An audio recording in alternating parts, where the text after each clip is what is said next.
Bonjour Capricorn and welcome back to my channel. Claude here. Thank you for joining me for your February tarot reading. So I hope you're doing well and that you've had a good beginning of the year so far. I've posted your tarot birth cards readings for February last week, so there'll be a link in the description box below if you want to check it out. And if you don't know what your tarot birth card is, there'll also be a link in the description box below. So normally for the monthly spread I split my deck into 3 piles, but I felt called to do a chaotic cross this month.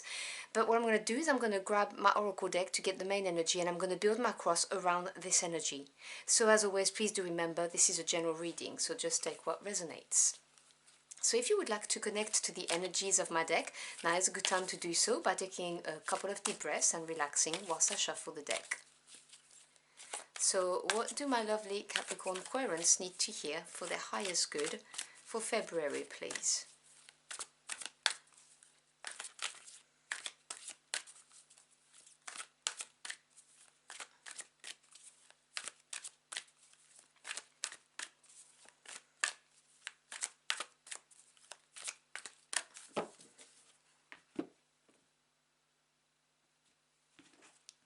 Alright, so your energy for the month is Y.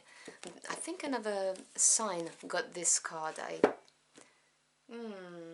I think it was Scorpio, if I'm not mistaken. So if you got Scorpio in your chart, you may want to check that out. So this is card 31, which diminishes to number 4 if you're interested in the numbers, which represents the strong foundations upon which we build things. So why? Which is always a very good question to ask when we are trying to build something or manifest something, or why did something happen? So there's something on your mind, quite evidently. Let's delve into your message.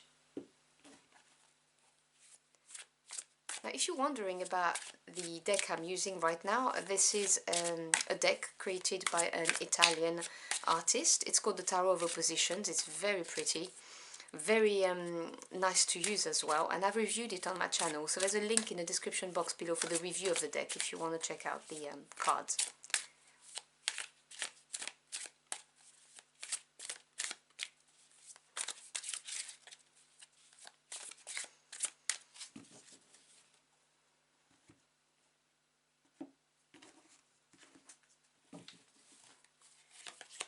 So we have the Four of Pentacles. So we begin with Earth energy, your element. Above you we have the Five of Swords. Below you we have the Five of Pentacles. Okay, so you've got two fives in your conscious and subconscious mind. Behind you, the near past, we have the Page of Pentacles. So again, more of your element. Ahead of you, the Two of Wands. In the advice, we have the Knight of Wands. In the environment, we have the Star, beautiful major arcana. Hopes and fears, the Two of Cups, so you have two twos as well, here and here. A potential final outcome, we have the Page of Cups, two pages. Notice how your reading is mirroring, really. 5 and 5, 2 and 2. Page and page. That's very interesting. To me it is anyway. But on the deck, which is the energy at the bottom that you may not be aware of, is in action, but it's definitely there. We have the Ten of Swords. So let's talk about the Ten of Swords first. 10 in the tarot represents the culmination of the suit, the completion. Swords is the mental body. It's to do with your thoughts, the knowledge you acquire, ideas that may come up, but also truths and communication. The Ten of Swords to me is the ultimate release card. This is looking at a situation and being in a state of total acceptance. And from being in this state, we then feel a huge relief, like a burden has been taken off of our shoulders, because it was a constant worry, constant source of stress, may even have triggered some fears and apprehensions within us. And when the Ten of Swords appears, this is saying this is the end of this. This is you being at peace with a situation or a fact, that's the truth that was exposed, whatever this is. This is the end of that. You can't be hurt by it anymore because you're past it, which obviously is an energy that I love to see. Now, in the near past, we have the Page of Pentacles. Now the near past is the position that shows what energy is still at work, still having a ripple effect, if you will, in your current situation. Page of Pentacles, pages represents messages and news coming your way, but also new directions and being keen to learn and develop skills, because the pages are training to become knights. Pentacles being the earth element, it deals with day-to-day events, your daily life, whether you are looking at your career and obviously your work life, or whether you are looking at your home life, maybe because you work from home, or you are retired, or you're a homemaker. Maybe you're in education, you're at university, you know, whatever the case may be, take what resonates. So there was some kind of message or some kind of door that opened in the near past, or you started to develop your skills in a specific field. And this is still having some kind of ripple effects. And I can see that you are looking at being stable in your everyday world, because the Four of Pentacles at its essence talks about stability, you know, reaching that first step of, ooh, I'm okay now, I can pay my bills, I can breathe. Maybe you secured a second source of income if your day-to-day job is not bringing enough, or let's say you retired and your retirement fund is not bringing enough. You've managed to, with the Page of Pentacles, get, you know, that second source of income, for instance. But this is what this is, and if it's not there, it's you looking for it, you trying to get to that position where you are feeling safe. I very often associate the Four of Coins or Pentacles with the root chakra, because the root chakra is your sense of security and safety in the world, you know, having all of your primary needs met, not feeling in danger, not feeling that, you know, you're going to be thrown out of your rented property if that's the case, or, you know, not feeling like you're not going to be able to pay the bills, that kind of thing. That's the Four of Pentacles to me. That's having reached that point where you are fairly safe. You're not at the Nine of Pentacles or Ten of Pentacles, but you're there. And for some of you, you may be struggling getting there. It may well be that, which is where you've got this card of why. Okay, why am I not there when I have had an opportunity, or I've been studying, I've been trying to do something about it, and it's not happening?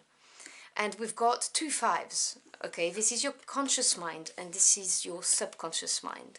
Now the 5 represents disruption of the 4. Okay, the 4 is strong foundation. This is an energetic number, if you will. This is a masculine number, something that pushes you. And it can be a change or it can be a challenge. Now it depends on whether your situation prior was good or bad, because if your situation is bad, then a change is good, right?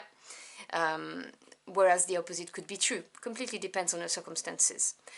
Swords being the mental realm, as I explained with the Ten of Swords, this is you trying to think of things in a different way. This is trying to do the right thing for you to ensure that you get a victory, to ensure that you get to where you want to be. For some of you, and it's a special message out there, it may well be that you are determined to get to the truth of a matter. Because you feel that something or someone was not being straight with you, but that's a special message for someone out there. But subconsciously you have this 5 of Pentacles. Now the 5 of Pentacles talks about a concrete, pragmatic change in your everyday life. But there's also a shadow side of the 5 of Pentacles, which talks about maybe a bit of a lack mentality, you know, scarcity, because it can stem from anything, you know. It can be ancestral, it can be also something that was given to you by your parents, you know, maybe they've had it hard, they've had to work hard to pay the bills, and so you've inherited this.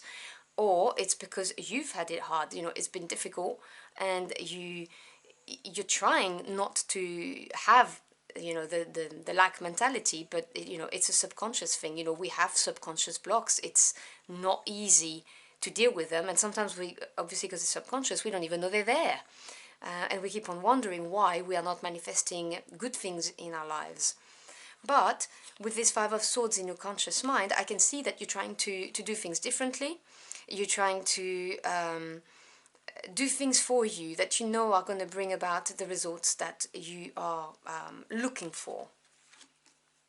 But there is this question, why? Why isn't it happening? You know, maybe you're feeling that things are not happening fast enough for some of you. I'm detecting a little bit of impatience there in the cards.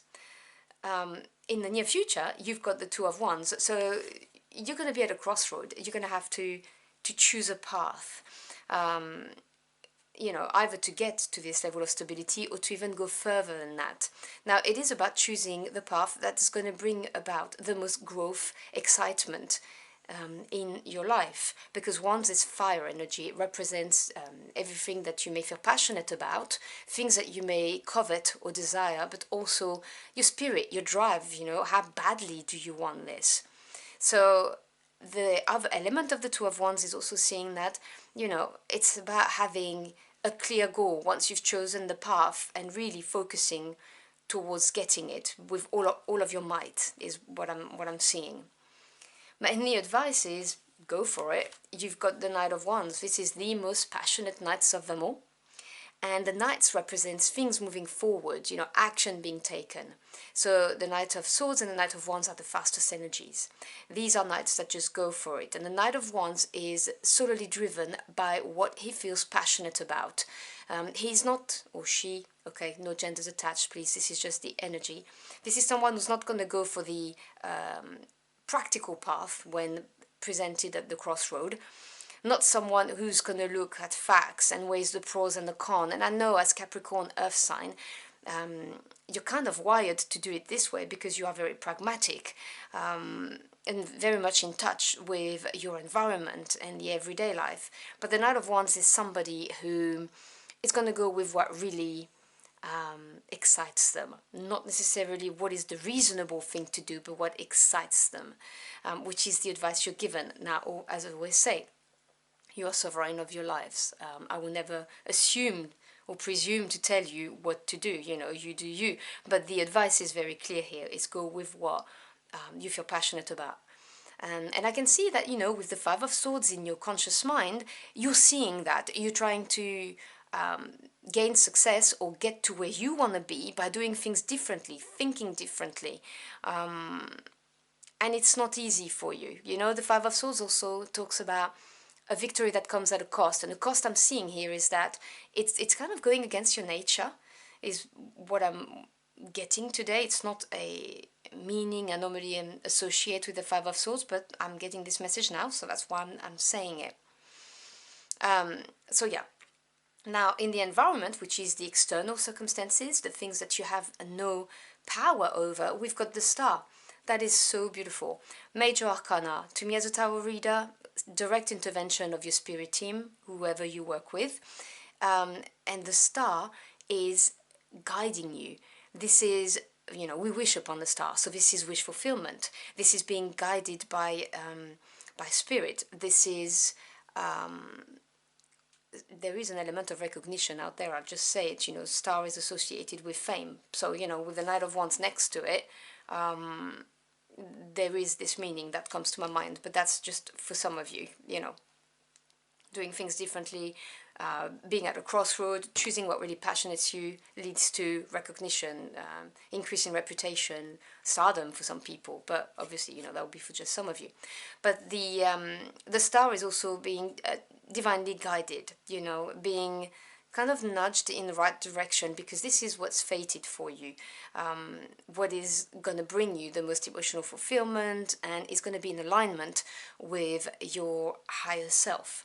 There's also the element of healing with the star, so because it's in your external environment, now is the time to let go of scarcity thoughts or lack or worrying about things like this, things that are very practical, very everyday life, you know, because the star will guide you, heal you, and provide you with the signs that you need, and your wish will be fulfilled. It's just a question of things, you know, lining up. And maybe also letting go of the why a little bit, because here's a message that just came. The shadow side of the Four of Coins can be holding on too tight to something. Now, generally speaking, it's holding on too tight to, let's say, your finances, or it could be somebody holding on too tight to somebody in a relationship. But it could also be holding on too tight to the reasons. You know, when we are obsessing about why something happened, sometimes it can slow down the growth and the lessons that we are meant to learn from it. So if this is you, because that's a very specific message, the message really here is to let go of the why. Okay, why did this happen, or why isn't it happening? And allow the energies around you, which is very healing at the moment in February, to soothe you, let go of it, and then move forward. Focus on the future, not the past. Now, in your hopes and fears, we have the Two of Cups. Now, as I said, the twos represent crossroads, intersections, but they also represent duality. So the Two of Cups, because it's the emotional body, may talk about a very significant relationship or partnership in your life, and you'll know if that's the case for you, because it's in your hopes and fears. So for some of you, you may be fearing of losing your other half, your romantic other half, if this is something that you're here for. For some of you, you may also be worried about losing maybe your family and your friends if you're looking at relocating, which would put distance between you and those people. Or if you're looking at making a decision or choosing something that you know these people are going to disapprove of. So, you know, that could be that. That's if I look at it as a fear. But as a hope, this could be about the partnership, the relationship of your higher self and your conscious self. In other words, doing things in alignment with what your higher self wants you to do, you know, what your path is, you know, why you are here, what was the contract that you chose when you came to incarnate in this life, you know, what are you trying to achieve. And so these could represent your conscious self or your ego and your higher self, and you hoping that you're going to be in alignment, because you may have felt some kind of misalignment between your higher purpose and where you are right now, which that why is at the center as well. Now, as a potential final outcome, we have the Page of Cups. So, as I said, pages with this one here, messages, but also new directions, and the desire to learn. So the desire to learn with the Page of Cups is working out how you feel about your life, about a certain situation, and because we have the why in the center, this is the message I'm getting the strongest. This is saying that if you go through all of this and you go with what you feel passionate about, you will be able to work out why this happened and why you have been feeling this way. This is going to bring you that peace, that contentment. For others, you may have a new message that brings you a lot of happiness and moves you forward. That can also be that, you know, that's going to bring about a new direction. That's going to help you even choose when you're at this crossroad. The important thing I'd say to you is that in the near past, we have the influence of a page still rippling, and your final message is a page. We're talking about doors opening. We're talking about things moving forwards and you growing as a consequence, because remember the element of growth that I was mentioning with the pages, you know, the desire to learn, to develop your skills, learning how to work out how you feel about situations, you know, how do you feel about your life, how do you feel about the choices you're making, and being more confident when you make those choices because you are in alignment with your higher self. Your conscious self and your higher self are in alignment. So, as I said, obviously take what resonates. It could well be a bit of news that brings you a lot of happiness. You know, as this message, it could be a door that opens, or it could just simply be you, you know, really working out how you feel about all of this and gaining, therefore, clarity and feeling more comfortable and having this question why answered. So I hope you've enjoyed your journey for the cards with me. If you found this message helpful, do let me know in the comment box below. I'd love to hear from you. As always, I thank you for your time. It's your most precious commodity. I am truly humbled you chose to spend it with me. Don't forget to check out your tarot birth card readings. It may shed some more light on this matter. In the meantime, I wish you a truly magical month, and I'll see you again very soon. Until next time, au revoir.